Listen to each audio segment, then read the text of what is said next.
Welcome to the Talkin' Jets after show for Hard Knocks episode 4 recap. Very excited to get into it with you guys.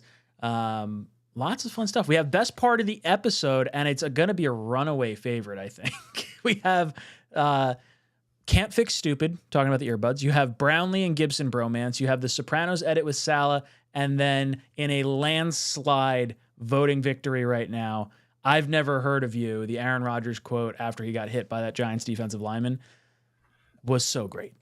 Yeah, that's the highlight of the episode and maybe the series so far. I was looking for I didn't know what I was expecting from it. Like obviously I noticed the game they were pushing back and forth, but the audio was even better than I expected. And I'm glad that I didn't notice this during the game. After he threw the touchdown pass, he went and found him and was like, "Don't poke the bear. Don't poke the bear." That's amazing. Yeah, I didn't realize that. I mean, you see how like it all kind of like I've never heard of you. I've never heard of you. BS. Like I don't know. It was just this episode to me rang of like team camaraderie, like how close everyone is. We saw it with the Brownlee Gibson stuff. You saw it with Tanzel Smart interacting with the rest of the defensive linemen, bringing having breakfast at his house or making the charcuterie board, which came back again in the form of a shirt and bit and whatnot. So love to see that. I would say that the hardest part about this episode is watching it, knowing which guys didn't make the team. Yeah, there was a lot of Tanzel Smart and Jerome Cap, and you're just sitting there like, like these guys, like they're easy to root for. And we talked about that earlier on the first show. Like this is the hardest part about the sport and the business is these guys who get cut and unfortunately lose their job. Like they're likable guys, they're good players, and unfortunately, it's a numbers game a lot of time, and I feel that way a lot with Tanzel. I like him. Yeah, I hope he winds up either. I don't know if he can go on the practice squad if there's a certain amount of time that like you can be in the league and not be on the practice squad. I don't think he goes through waivers because I think he's been in the league long enough. So I guess he doesn't. Yeah. I hope he sticks with someone. These are like the players you root for, and even if they go to another team, just because they didn't make our roster doesn't mean they're a bad player. It just means we have some really good friggin' players that we could be proud of. And like, it's just rough seeing it because Tanzel's smart, and like him and his daughter. Like I have a daughter that's 1 year old, and like she's saying the dada and the mama and like the very short, like not a sentence, just a few words. So to see that, it's like, oh, dude, I'm right where you're at right now, and like this sucks. Yeah, I know because it really humanizes them, which unfortunately, like that's something that gets taken out when you watch the sport from afar. Like you don't, it's just like this guy plays for my favorite team and I want my team to win. That's it. But it goes so much deeper than that. And you're right. It did hurt. It did sting watching those guys in particular. Yeah, it's easy to forget that these guys are humans, just people like any one of us, sitting in the chat, hanging out here, like legitimately have lives and friends and people they care about, and then it's just taken from them instantly. But as soon as they don that helmet on, it's like they're not a human anymore. They're just this gladiator that goes out there, and you're just hoping to see like, the best plays and all the best stuff. But like you see Tanzel Smart getting hurt, and he's trying to hide the injury because he knows he can't get hurt and miss snaps because he will not make the team. And like they're talking to him, they're like, yo, like you got to go get an x-ray. Like why the emotion? What's going on? And it really humanizes it. Yeah, that was another part that was, I thought, a tough watch because you could tell on the field when he got hurt, one, he was in pain, but it also looked like, oh shit, like I can't be hurt right now. Like this isn't happening kind of a thing. Yeah. Horatio Hornblower in the chat says 6 of 16 practice squad guys can have been in the league for more than 2 years. He will likely make a roster though. So he thinks Tanzel will probably make a roster spot, but he could make it to the practice squad if we wanted to hold on to him. I hope he does, I hope he makes a roster somewhere because he's earned it. But worst case scenario, I hope he comes back to us. Yeah, because then like you're keeping around the familiar face and someone who, if there is an injury and it's the NFL, that stuff happens, you feel comfortable with him, coming in and having a play. Have you ever heard of the Floby prior to the Hackett mention of it? No, I had no idea what he was talking about. I've seen it a few times come up. I don't know if I've seen it on like random Reddit posts or whatever, but like as soon as he said Floby, I was like, I actually know what that is. I don't have one. But it seems like a great invention, like sucks up all the hair so you don't get it all like over you. Yeah, and in theory, right? Like genius idea. I don't know why. And he said it too. Hack was like, I don't know how this didn't take off. Like, yeah, I mean, you're not wrong. No, I love the old hair buzz. I have Becca cuts my hair. It's a little, 2 on the sides, 3, 4 on top. I have barely any hair. Never pay for haircuts. No, it looks good. If you never told me, I would have never known. Oh, my wife cuts my hair. What else we got? Roger's getting heated at the beginning of the episode. Like we heard Cobb, was it last episode or 2 episodes ago, saying like, don't drop the ball, don't make a mistake. And like he went off on like we had a false start, which I believe was it was either Becton or Tippmann. I posted it on my Twitter when it happened. I was like, that's not good. And I didn't realize Rogers was getting as pissed off as he was in that practice because you can't hear anything when you're sitting in the stands. But like he was mad, dropped passes left and right, and like you saw the emotion come out on Hard Knocks. Yeah, and it looked. I think it was like our guy Jeremy Ruckert ran the wrong route, or like ran it too deep, or not deep enough, and that was like the last straw. Rogers was like, "We got the wrong routes. We're running the wrong routes. We had this," and he rattled off like 5 things right in a row, and then he calls Garrett Wilson over, and then they have an amazing drive, the great throw to Allen Lazard in the back of the end zone. It's like, okay, like we snapped this back in gear. Dude, there was I know the pass for Ruckert because it was right in front of the stands, and we're watching it, and I went back and looked at like the video that I took of it, and Ruckert is enormous. I think it was DJ Reed that was covering him, enormous next to DJ Reed, but he clearly, I guess he must have run too shallow or cut in too early, and like Rogers put it in a spot and he just couldn't get to it. It's like, yo, dude, don't fuck up because Rogers ain't gonna throw it to you again. Yeah, so you want to see that build. No, exactly. That's tough, and he's going to call you for it, and rightfully so. He has high expectations, and this team has high expectations, and you got to be able to do little things right. Then we get into the position coaches and some of the meeting room stuff, and we got to see the links, the weakest link stuff with Quinnen Williams and the defensive line. I thought that was really cool. Like we're only as strong as our weakest link. Yeah, and everyone going around saying I will not be the weakest link as they all attach it. That is cool. That's different. Like that's so football coach. Like I'm gonna bring a chain to work with everyone's name on it, and you're all gonna link them together.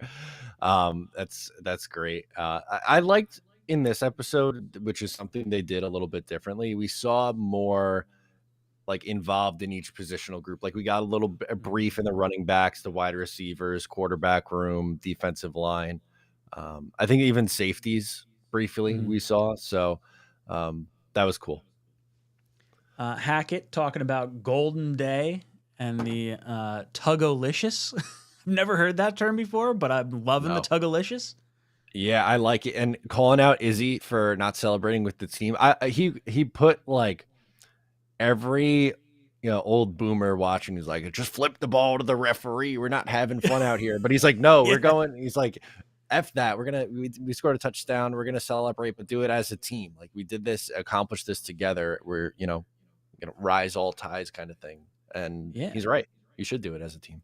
Yeah, absolutely. He says it takes all of us. It took all of us to get down the field and score that touchdown. You celebrate with all your teammates. Like it's nice and refreshing to see that because I feel like you're right. There is a lot of that kind of stigma and like, oh, don't celebrate. You got to be in this like little box. It's like you realize guy's job is to catch a ball and have fun, and like he's playing a game. He's playing a kid's game. He's getting paid for it. Let him have fun. I'm pro celebration. I like really good creative celebrations. I think that's fun when you see like all the guys get together and they do like the bowling pins or they do something stupid like that. Like I don't know. I like something you'd see on The Replacements. Like those are the things that I like. I enjoy those dances a lot. Yeah, I feel like you definitely see the camaraderie. I will say I'm not a huge fan of like not the selfie cam, whatever like the end zone cam is when they all run and they're all like taking a group photo. That doesn't really do anything for me. Yeah, and they all like a defense gets an interception, then the whole team runs to the other side. Yeah, no, I'm with you there, but like I don't know, you score a touchdown, and the offensive line they give the ball to the big offensive lineman, he spikes it, they all go nuts. Like I don't know, something like that is cool. That's great. I love the Lambeau Leap. I'm a big fan of the Lambeau Leap because I feel like you get the fans into it. I think we're going to see a few of them this year. I'd have to look and see like exactly how. I don't know if our walls a lot taller than Green Bay's. Maybe we can't do it. Yeah, it's gonna be. I remember what. I don't know why I remember this, but Justin McCarron scored a touchdown and then climbed up like the old wall at the Meadowlands. I was like, he got up there pretty high. I was at the game.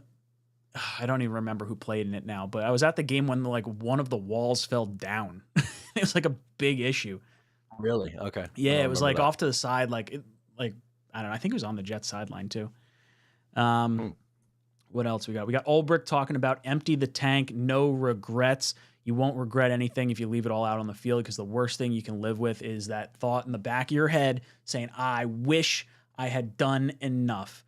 He didn't do enough, and like that would eat you up, especially if it's your one shot at this opportunity. And like, I mean, think about how few people get the opportunity to play in the NFL, and you're going to say, "Oh, maybe you did not give it your all." That would suck. It would stay with you the Yeah. rest of your life.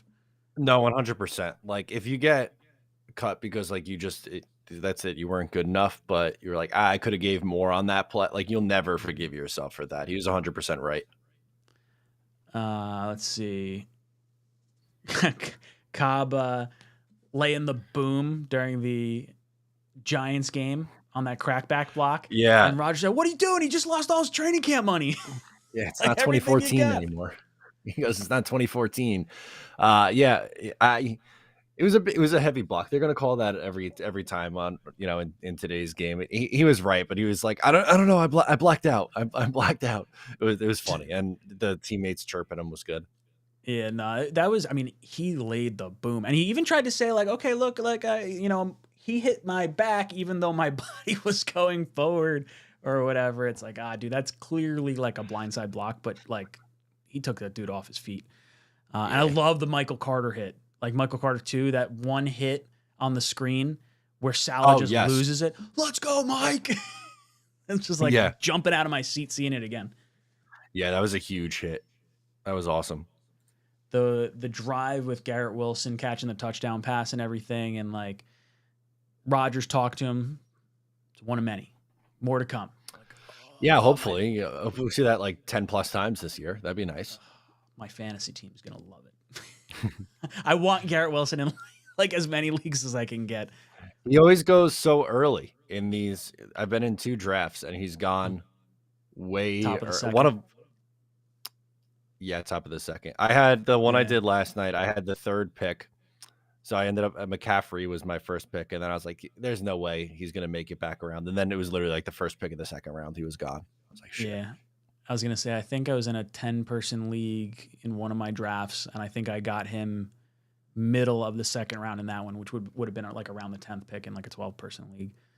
Mhm. Um, it's just gonna be fun to like actually enjoy having Jets on your fantasy team for the first time in like a Yeah. long time. Like I thought that was gonna be it with Bell and that whole team, and it just didn't happen that way. Um, what else we got in here?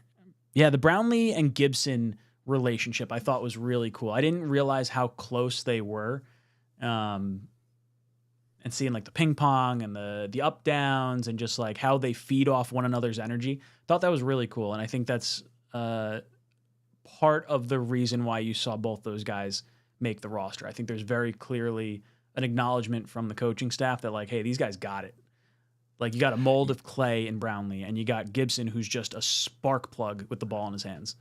Yeah, and they're different receivers, but there's use for both of them. Like for Brownlee, as they said, he's so raw. Like he has that jump ball ability and the really sticky hands. And Gibson's like, you just got to find a way to get him the ball because he will make you miss it. And Cobb, I think, kept going back and pointing to Gibson because they're similar in the sense that they both run a lot out of the slot. They're both smaller receivers, and I think he's like the perfect kind of guy that you want to take, Gibson under his wing. Oh, 100%. As soon as like he started saying that, I think it was at the end of the episode. It was like, wow, that makes perfect sense. Having a veteran guy like Cobb take him under his wing, and you kind of see how they have those vets sprinkled throughout the whole roster. Because I mean, I guess I wouldn't really necessarily say Reed took Sauce under his wing, but like you have a veteran Kind of. presence, yeah. And then like CJ with Quincy Williams, and I don't know. It's really cool to see, and I feel like you can develop your young players a lot better. Like I think Jermaine Johnson benefited a ton by watching Carl Lawson and Quinnen and JFM and all those guys last year, And like now he's coming out and he's hungry and he wants all this, like, he wants everything. And I feel like that was kind of the catalyst for him. Yeah, it matters. I know some people, I think, undervalue the veteran presence, and they'll be like, "Well, this team's rebuilding. You just need all young people." And while yes, you need a influx of youth, like there's value in having the vet who's been there before and done it and can teach you how to be a pro. Yeah. And I like Sal at the end of this saying like, hey, hug someone, find someone. This is going to be the hardest part of this whole thing. Like acknowledge that like you guys have done something special here. And I thought that, it pulls at your heartstrings a little bit more because it's obviously cut down day right now. And I feel like that's part of the reason they they do this episode. No, of course it's, yeah, it stinks, but that was cool to see that we got it on One Jets Drive. It's basically the same scene back to back. Yep. Let's get into a few super chats. I saw Isis in here. He says, I feel like we have to start calling A-Rod Uncle Aaron. I do like Uncle Aaron. Like that's pretty cool with Cobb's kids. Makes me smile. Yeah. That is cool. He's their, or at least one of their godfathers. Like that, they are very, very close, Rodgers and Cobb. But Uncle Aaron, I'm in on calling him Uncle Aaron. I've never been like a Cobb hater at all, but I've definitely never known Cobb to the level we've seen him this year, and he's just such a likable character, and you can see why Rodgers and him get along so well, and it just makes all the sense in the world for like whatever we're paying Cobb, it's worth it for this season. Yeah, veteran minimum, and hopefully more of the fourth wide receiver than a third wide receiver. That would be, I'd feel a little bit more comfortable with that. I agree. I do think Cobb starts out as the third wide receiver. I don't think Hardman's going to be the guy to start off. He'll be more the gadget guy until he can prove he can be reliable and Rodgers can trust him. I think that's going to be the Hardman hurdle for this season. Yeah, I agree with you. I think that Cobb outpaces Hardman, but maybe there's a deadline acquisition somewhere or something, or one of the younger guys takes a step up. But yeah, I don't. I like him in a catch 30 passes this year. Maybe 300 yards and just like be a solid, steady guy. I don't want him getting like 50, 60 targets, something weird like that. Yeah, no, I don't want like a Frank Gore situation. That wouldn't make me feel good. But I do want to see like Gibson, like maybe Gibson earns it and he gets the slot because Rodgers seems to at least have some confidence in him to some extent. I mean, he's chirping him after the game. Like that's nice to see. Yeah, no, that's really cool. Pat Dunn drops in. What's up, dude? He says JJ hammer smash is the best. Yeah, when all the guy, like the whole defensive line comes in and does the hammer smash, it's just gets the people going. Yeah, it's cool. That's a good team Selly. I think Q has a good sack dance. Like they all kind of do their thing, but I like the slam. Yeah. Main Catch comes in and says, you two plus Bean are the best in the business. Main Catch, you are a catch. We like having you around. Yes. Hard agree. We appreciate you. Pat Dunn drops in again. Says Boomer on WFAN has Rodgers at 40 plus touchdowns. I can see it like 100%. Like, it was actually 47. Was that the number? Over 47 and a half. Yeah, 47 and a half. Man. He said, I'll take the over on that. I can't go that high, but I obviously hope he's correct. Yeah. My brain can't fathom that number. I can't do it 40. Yet. If Fitz can get to 30 or 31, I can see Rodgers getting to 40. North of 40 starts to get tough because I've just never seen that kind of football before in a Jet uniform. So I'm kind of not penciling in that many. But man, he did 48 2 years ago. I mean, it could happen. Dude, imagine he just goes fucking off and sets the touchdown. What's the touchdown record? 54 touchdowns? Something. I don't think anyone's got somewhere in the 50s. Yeah, I was gonna say I don't think anyone got to 60 yet. I feel like Mahomes had 55. I feel like that sticks out in my mind. I think of 55 or 57. Let's see. I feel like the chat. No, he had 50 in 2018. Manning had how many? 54, 53? Manning had a ton. Yeah, and was it 64 is Brady and Mahomes, says Savage. No, he didn't. Neither of them hits. that's got to be through a playoff run, maybe. Yeah, Mahomes hit 50 in 2018 and 41 last year. Peyton Manning hit 55 in 2013. Okay. I was gonna say I think 55 is the number that sticks out to me as like the touchdown mark. Yes. Wild, absolutely wild. Let's see. Taking a look through the chat here.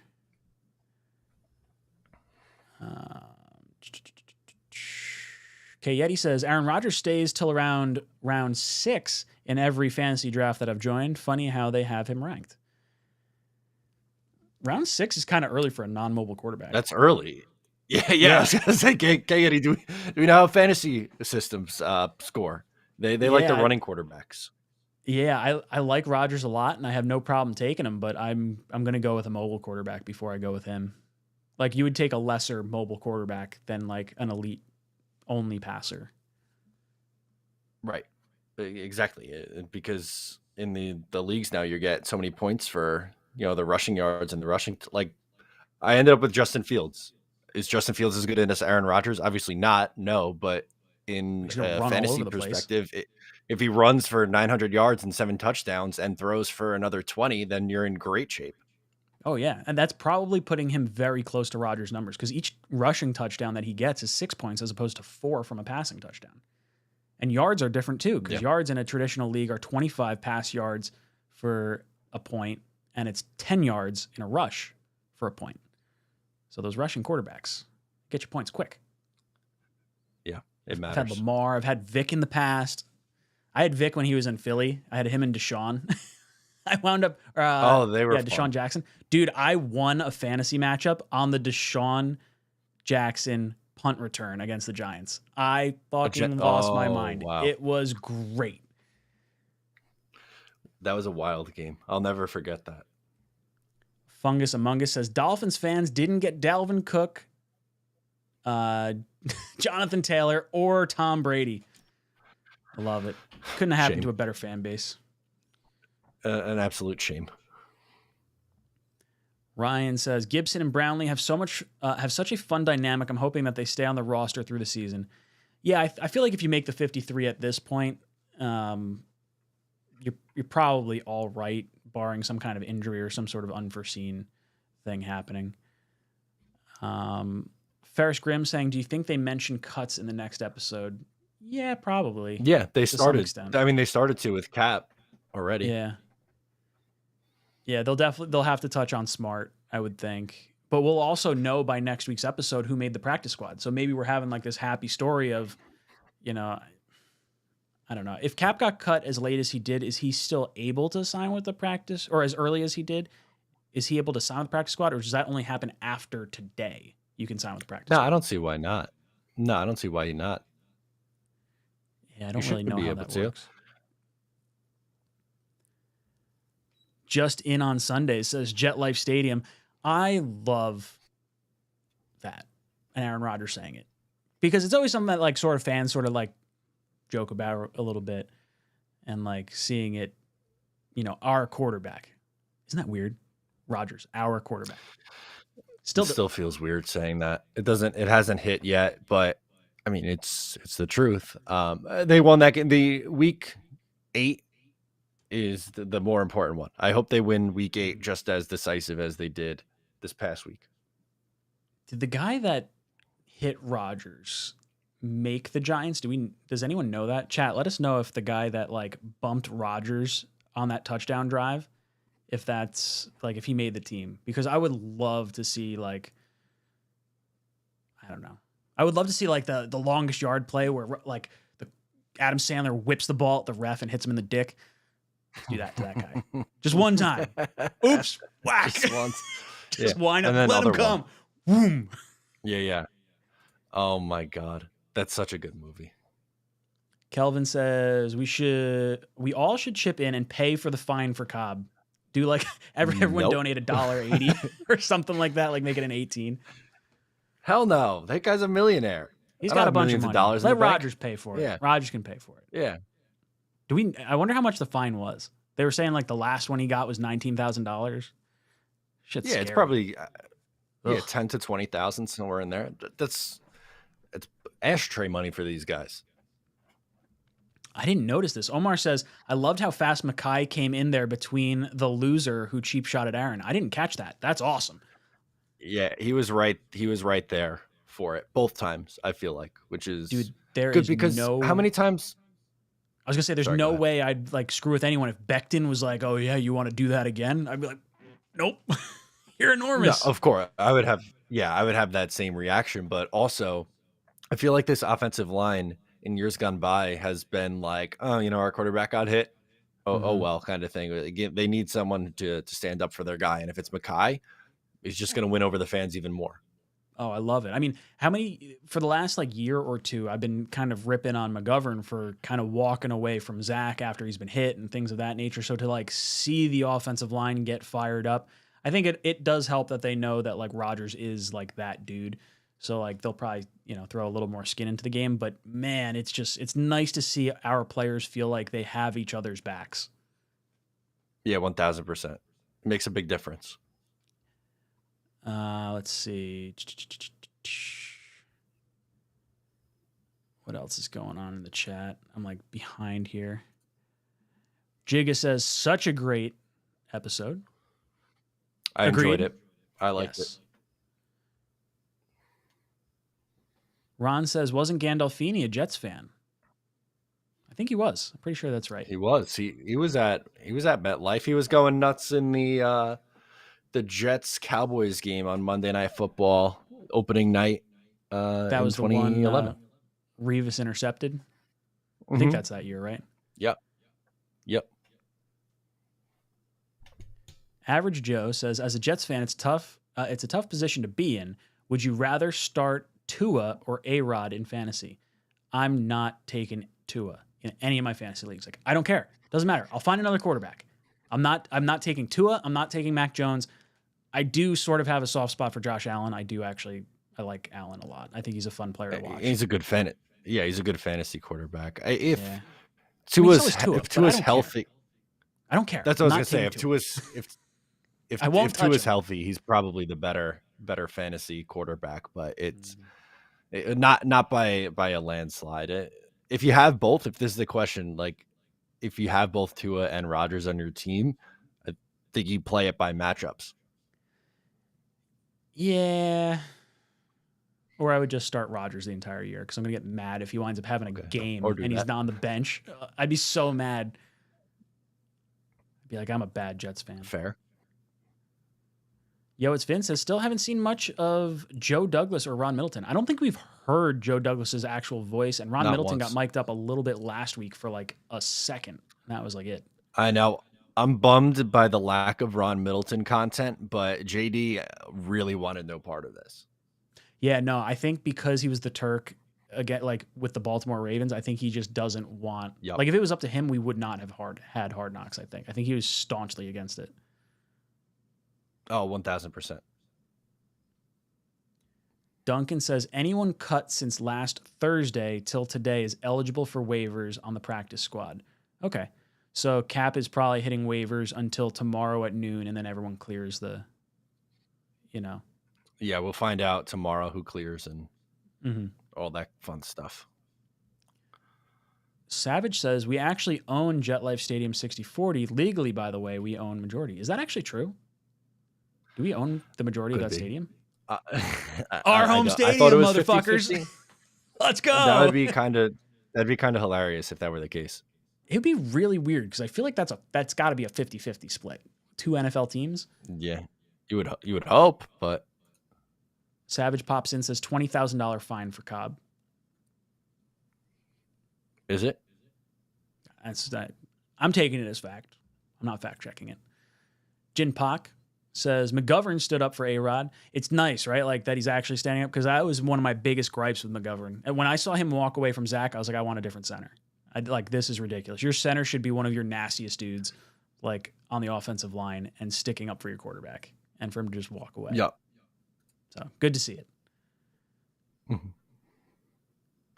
Apparently, a Giants podcast / newspaper or something did a response video to Aaron Rodgers that's going like semi-viral on Twitter. I haven't watched it yet, but it just popped up on my feed. This is something that I think we're gonna need to check out at some point. Should we? You know what? Let's. Can you send it in the chat? Let's play it. The So everyone link? can see it. Yeah. Yeah. Apparently, this is starting to go viral. I don't know. Let's see. Giant Insider. Or Giant Insider. More like Giant Cock. Dumbass. Let's see how I can do this. I think if I do... I'm going to switch it to here. No green bean. Sorry to put you on the spot. It just popped up and I was like, no, I have it's to all see right. this It's all right. now. I'll get this figured out.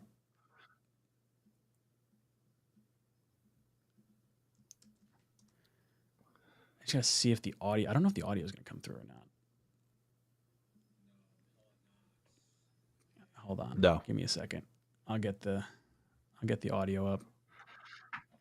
All right.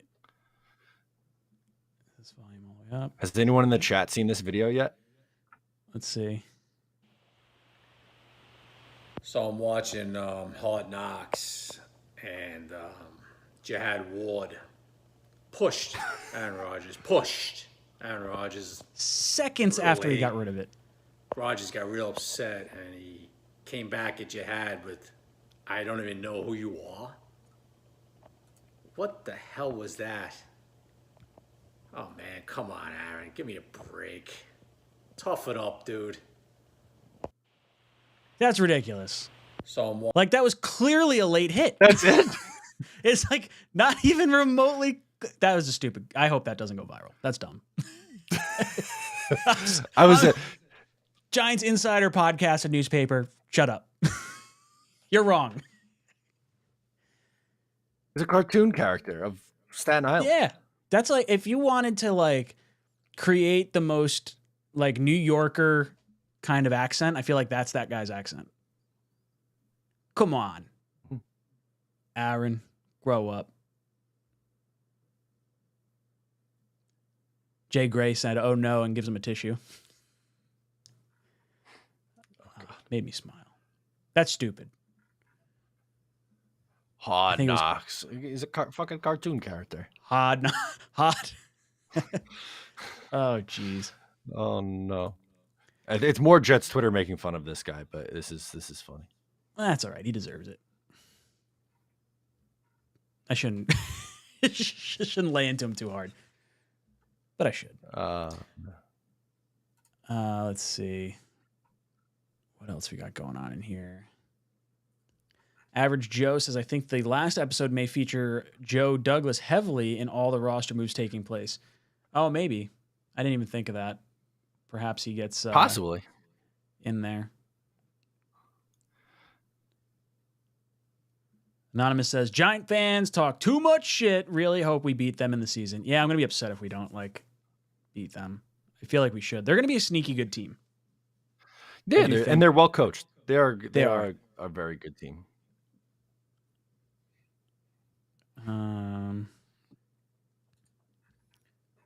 Modine says Aaron is soft. Was part of that clip? Or is he actually saying Aaron is soft? No, that was in the clip. That was in the clip. Well, then he follows it up with Aaron hasn't won a Super Bowl in more than a decade because he is soft. Modine. What are you talking about? Oh, Modine is that cartoon character we just watched. Confirmed. Oh. Yeah, right. Like he's the dude with the I don't even remember what he looked like. He's pronouncing shit wrong. Stupid. Omar says cheap shots like that unite the other team and hurt you. Jaga says toughen up. He made that guy look like a punk. That was really I don't know who you are. You can't say anything to that. You're just like there's no comeback. So I don't know who you are, dude. No. Jahan Ward. Jahan Ward. Oh, jeez. no. What are we at? All right, we're at that 30-minute mark. Can't make fun of giant guys too much. That one guy, yes. That was funny. Whatever. No, not all Giant fans are bad. Just him. No, just that one guy, individual guy. All right, Matt. Any last words here? That was a lovely episode. I'm sad the series is coming to a close next week. That makes me very upset. Yeah, I do wish this like extended further into the season because I'd love to get a glimpse behind the scenes. How long does One Jets Drive go on? Is it the entire season that they're filming it, or is it like does that end with training camp too and they kind of focus on other stuff? Because I always get that in like the Flight 2023 script. Like I didn't realize they're all like different names and like different series and stuff. The Jets one's gonna pick back up during the regular season. They said it. I don't know if they have an episode next week, but they did say. I saw a clip somewhere. A promotion was like more to come in season. All right, cool. I'm about it. I want Whatever as much content as I can consume. All right, boys and girls, that's going to do it for us. Make sure you hit that like button on the way out. We got over 250 people in here and only 50 likes. Go a long way if you hit that like button, but only if we've earned it. Boys and girls, thank you so much for hanging out with us. We'll be back here next week. Milk thumbs. Do the sound, Matt. There it is. Go Jets.